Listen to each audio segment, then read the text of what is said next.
This is Kelly Ward. She's running for Senate to replace Jeff Flake. She's not a basketball player. She's not a basketball player. You could pick her up for your team, Sam. And she is touring with an old friend of the Majority Report. That's what I understand. Exactly. And she's questioned about it. And this is 2 minutes, but actually we really should just take the whole thing here. And then I want you to respond to that and then talk about, just weird Mike. Having Mike Cernovich on your bus tour. Well, you know, we invited a lot of people on the bus tour who support building the wall, border security, and the America First agenda. We've got national politicians and figures. We've got local that are coming as well. I don't know why you guys are focusing on Cernovich. I think we're focusing on Mike Cernovich because, and I think you can go back to his record, he pushed Pizzagate, but also he said that diversity is code for white genocide. This is not just. I mean, this is just not somebody that you're inviting. Yeah, right. Well, but I mean, attaching those things to me is ridiculous because we need to have a hook to get you guys interested in seeing the bus tour, and so just having a great candidate isn't always enough for the media, sadly, and so you need someone to spin things up, and you guys have bitten, and I'm glad, and I appreciate you because I'm glad that you guys are going to be following along and seeing what's happening all over the state because we're going everywhere. We're going to be up in Mojave County, starting in my hometown where I've been for 19 years, and we're going to be traveling through Phoenix, and we're going to. Disgraceful in the way that he's treated our president in comparing him to She's talking about rabid Jeff Flake dictators from the Senate floor, to choosing not to show up to confirm judges that need to be confirmed, to travel instead to go to Zimbabwe. It is a disgrace, and Arizona deserves better, and that's why they're looking for someone cut from a different cloth than from Jeff Flake and from John McCain. Are John McCain and Jeff Flake bigger disgraces than Mike Cernovich? It depends on who's looking, I guess. I mean, I'm pretty disturbed that we have two elected officials that we haven't been able to count on. Wow. Well, take it from there. I mean, first off, obviously, like if you are going to bring a someone like this or someone like anybody on to the campaign bus because you want the media to follow you, you have to accept all the baggage that comes with that. I don't think she wants to. She's like, I will take the attention. It's ridiculous. Absolutely not the question about ethnic cleansing. It's ridiculous to attach that baggage that I invited onto my bus. Now, speaking of baggage, Jeff Flake's off in Zimbabwe. Right. With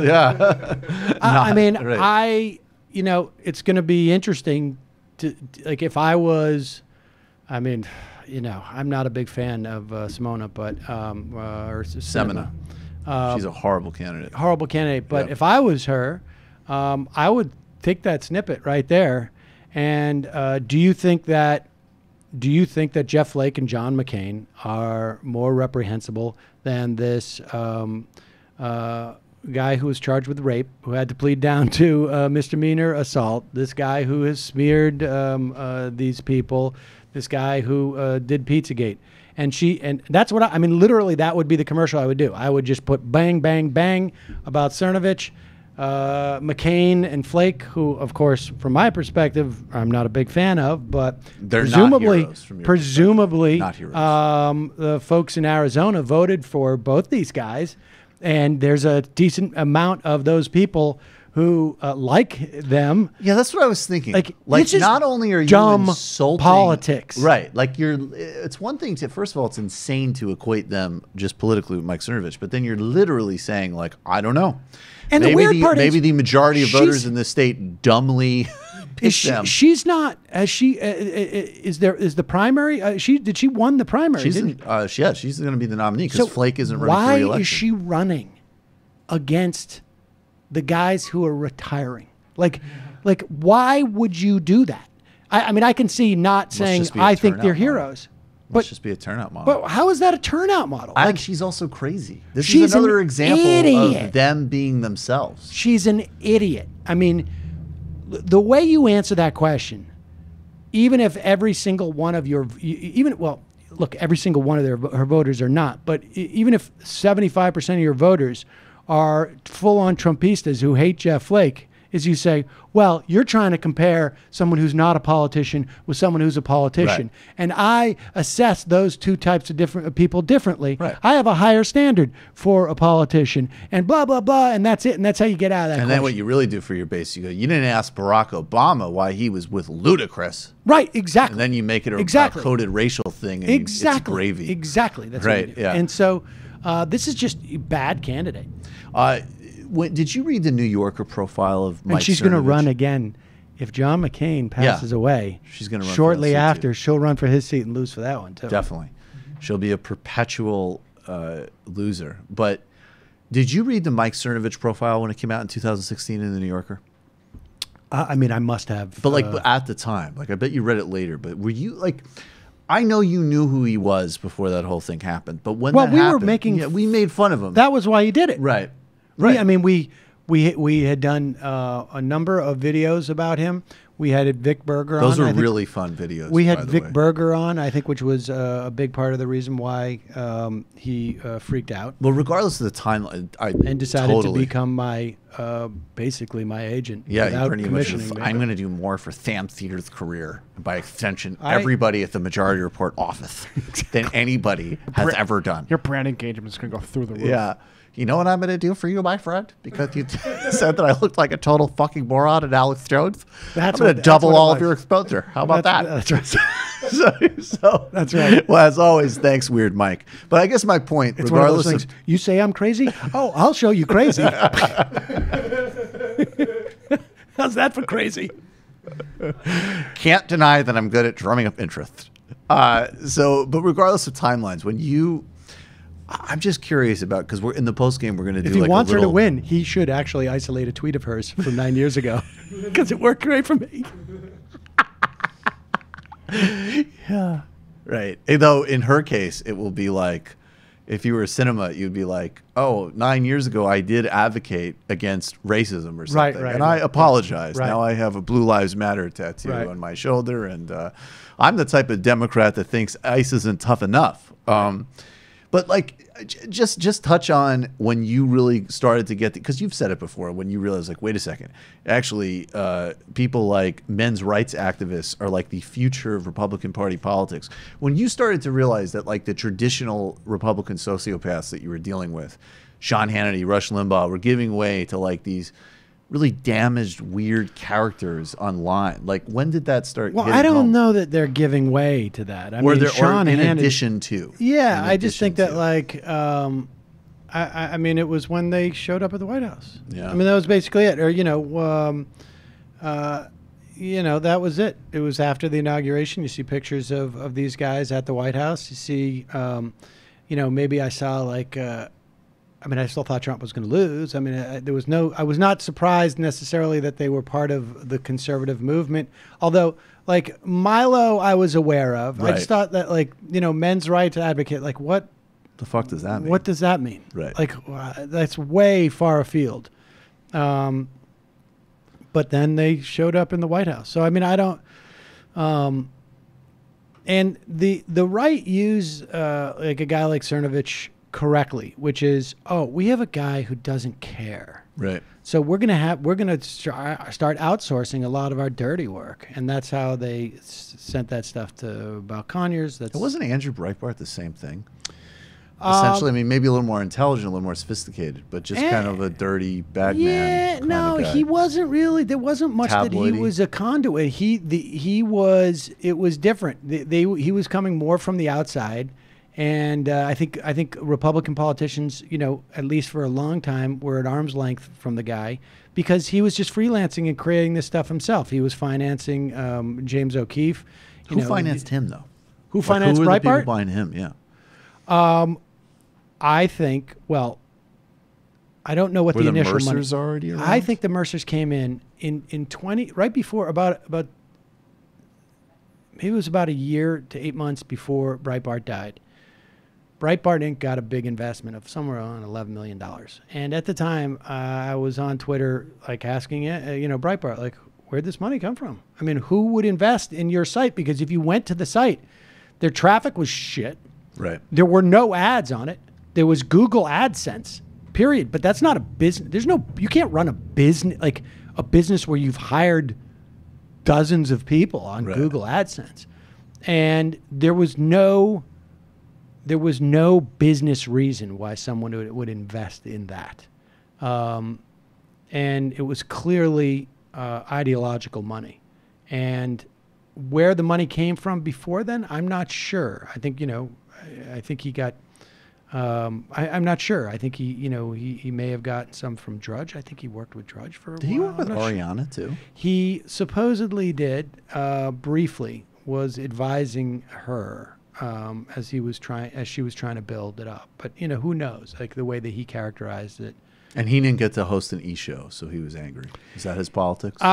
He had no interest in policy whatsoever. It was all resent of Hollywood people. Right. And it was, now he was right to the extent that he felt like, and this is more on the right than it is on the left, I think, but maybe we just don't notice it, that politics is downstream from culture. And that's where, that's why you saw a lot of those men's rights activists, sort of combined with Breitbart. And I mean, that was the big thing that he pushed. And Bannon used the video gaming communities and those forums. Gamergate, right? Yeah. Well, that's what Milo was all about. And Bannon flew out. Yeah, expanded from that. In the post game, what we're going to do is we have like this sort of montage to take you, or different clips that will take you from Bush through Obama to today. Oh, that's going to be so sad. It's going to be super sad. I was actually realizing it while I was reviewing it. I was like, Jesus Christ.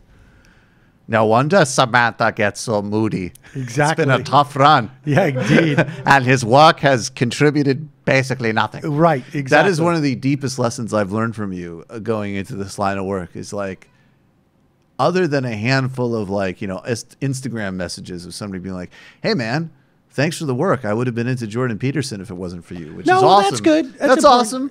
But in the big picture, sometimes you're just like, well, right. Atrios has this concept that he's always talked about, which was butterfly wings, right? Like, it's just, you're over here, you're a butterfly, you're just trying to create wind, and maybe on one day, all the butterflies are flapping their wings at the same time, and you create a nice breeze. And I like the Obama version of that. And Mike Cernovich's children are taken away from him. Right. And there's Medicare for all. And the Koch brothers have a cardiac arrest. I feel like I got an early initiation in that because I mentioned my fact-checking experience early on. Half of those articles were about like claims the Daily Express was making about Brexit and how they wanted to just like make sure your bananas couldn't be too curved. And then Brexit definitely happened. That was a major thing during Brexit. If you looked at the foreign press, Boris Johnson would use that all the time. This is the type of thing that the Eurozone does to us. They're forcing us to have curvatures on our bananas. Right. And if anybody tells you that this will threaten our economy, if anybody tells you that this is about xenophobia or racism, it's all a lie. If anything, that's their light bulb, their mandatory light bulb absolutely. Situation. But that was like a major talking point. We debunked the shit out of Brexiteer talking points, which was great because you guys won, right? Yeah, Brexit was defeated. It turned out well. Thanks to some plucky fact checking. But I mean, the politics of the country have changed, but I'm not convinced that it's. I'm now not convinced that it isn't. There wasn't like a certain amount of cyclical and sort of generational stuff that is far more important than anything else. Do you think, I've heard you say, like, on an optimistic note, before we go to the post game, I think you've said it's a lagging indicator, right? So we have like this Rhodesia, meets Genovese crime family administration, and then on the other hand, a lot of attitudes really are changing with regards to things like healthcare for everybody, Wall Street, and even actually on the right side of things, like Democrats are getting really clear about seriously having diverse candidates. There is some actual steps in the right direction. Oh yeah, I mean, I think so. I mean, and it remains to be seen if we're going to be a functioning society 50 years from now because of climate change, which is another story that people, I mean, who talks about climate change anymore?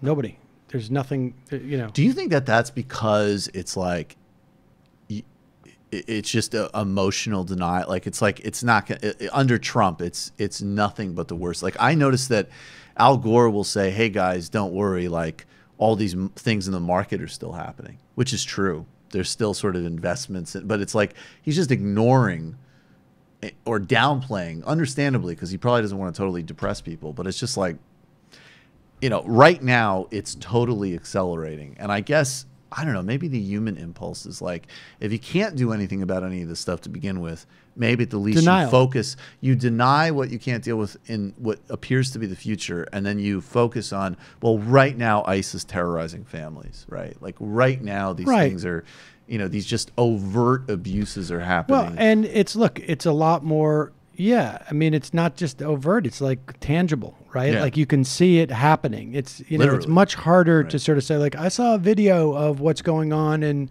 or a report about mass extinction, or I saw a video of a iceberg falling into the to the North Pole. It's not as immediate of concern as like, oh, I got my healthcare bill. Right.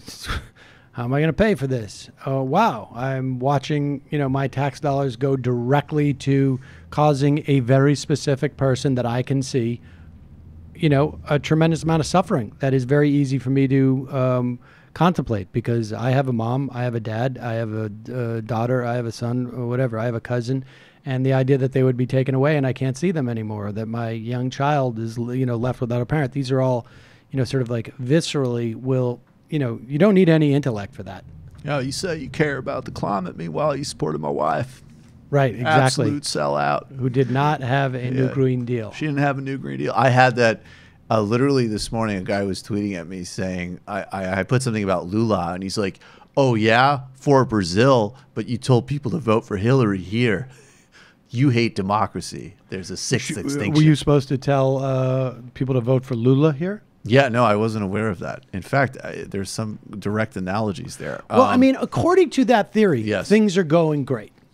No, that was what was funny, is that he kind of was saying that. And I'm like, dude, I hope your delusions turn out right. This is the way it all goes. We're all banking on it. It all goes like, I'm gonna vote for the blank party, the Green Party. I'm going to vote for the Green Party to teach the Democrats a lesson. Oh, the Democrats lost. Oh, like I have control over it. You want to blame that on me? Now all of a sudden it's my fault. That was your plan. Right. Like how are the Democrats going to learn the lesson if you're not even taking ownership? And I'm not saying that, I'm not making an assessment as to whether they were responsible. People who voted for the Green Party were responsible. I happen to think the people who were promoting the Green Party in the way they were doing it are more responsible for the votes that they depressed, right, in many respects. But I don't understand. My plan is to teach them a lesson, and then when you succeed. I wasn't you say, involved. There's no lesson. I have control of this. Well, it's also a numeric why wouldn't disaster. You take? It's a numeric disaster. More Democrats voted for Trump than fucking Green Party. Why wouldn't you take credit for it? Because inception. It's political inception. You want them to get the message without them knowing that you sent it. Right. It was secretly encoded. But the message is, we won't vote for you and you'll lose. So you have to say, no. Like that's the thing. No. Is that that's the type of false choice that corporate Democrats want. But that was the thing that baffled me. Sam Seder. Every person who said we're going to teach the Democrats a lesson, how else can you teach them a lesson? Then comes back with after the election, like, you want to blame us? Yeah. Like, wait, why weren't they saying like, yeah, we did it. We did it. Like that's what you do in politics. You pretend like you did cause this, so next time around they have to come to you. Right. But there's no strategy there, or they are really in many respects afraid of what they wrought. Like they can't take yes for an answer. Well, it's all of the above, and it's also moralism, which is actually. I think when a moralism isn't applied to like actual things that need to be delivered to people, but sort of like vague senses about how you feel relative to the process, that's a disaster. It's precisely just self-expression, which is super neoliberal. So now that we've pissed off the the Jimmy Dore contingent. What the As who? we do. I've never. I think I. Oh no, I had to do one segment on Jimmy Dore on the show because Jimmy Dore had a meltdown when I was on a TYT panel. Did you ever hear about that? It was kind of funny. Something like there's 5 voters for But Hillary then he was. Clinton. I forget what I said. And he was just like, maybe that's why you're a fucking corporatist. You know, and nobody fucking respects that and all this shit. So Like I Jeff Foxworthy. Yeah. You might be a corporatist if you think that there's a difference between pulling out of the Iran deal and not, and you're using it as a suggestion to vote strategically, you might be a fucking corporatist. If you don't think that Jill Stein is a fucking genius on the level of Gandhi, you might be a fucking corporatist.